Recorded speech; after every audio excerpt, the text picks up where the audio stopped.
Later, nabitaw nila ganito. Nabitapos. SM North. Isa lang Laguna Lake. Pero dahil maganda naman po yung panahon, yung mga yung ibang activities na ginagawa po regular sa lake, kagaya ng pagbabang pagtatawid ng mga tao galing sa mainland papuntang Talim Island, pinapayagan naman po yan. Or sinasabi natin na pwede naman gawin ng mga number sige. Anong By the nakapuno? way, kasama rin mo natin ngayon sa linya rin ng telepono po si Ma'am Joan Talisay, siya naman siyempre Yayaan. yung officer in charge An ng lang. Environmental Laboratory and Research Division ng LLDA. Yata. Ma'am Jovet, Ibo good yata morning po. nilagay ko. Yan. Oo. Kayo po yata yung nangangasiwa naman dun sa, let's say, quality rin ho, yung mga isda na naaani dyan sa Laguna Lake. Dito kayo dumaan natin. Environmental consenso para ho dun sa mas maganda yung ngayon po ba? Hindi naman siya kami. Naligaw. Bantay sa kulay.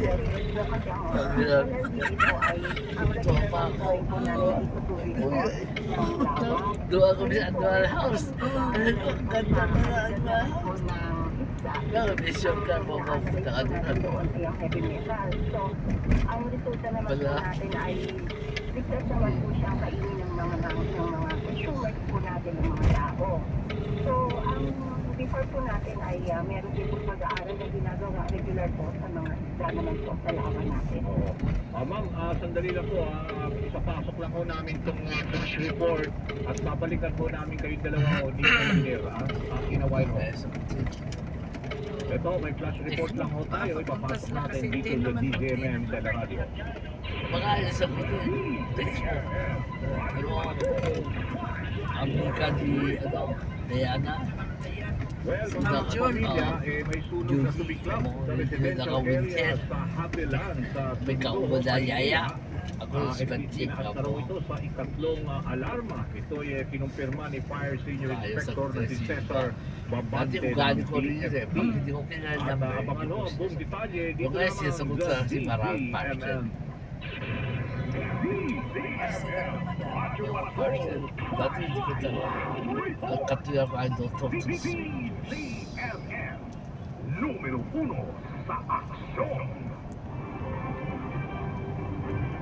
Alright, balikan ho. Sorry mama, si Ma'am Jovet Dalisay, nasa linya siya kanina pero pinasok lang yung flash report. Pero yung binabanggit nyo kanina, yung tungkol ho sa kalidad ng isda na inaano dyan sa Laguna Lake. Ano lang ho, amplify ulit. Apo, bali sir, meron po kaming regular na ginagawang pag-aaral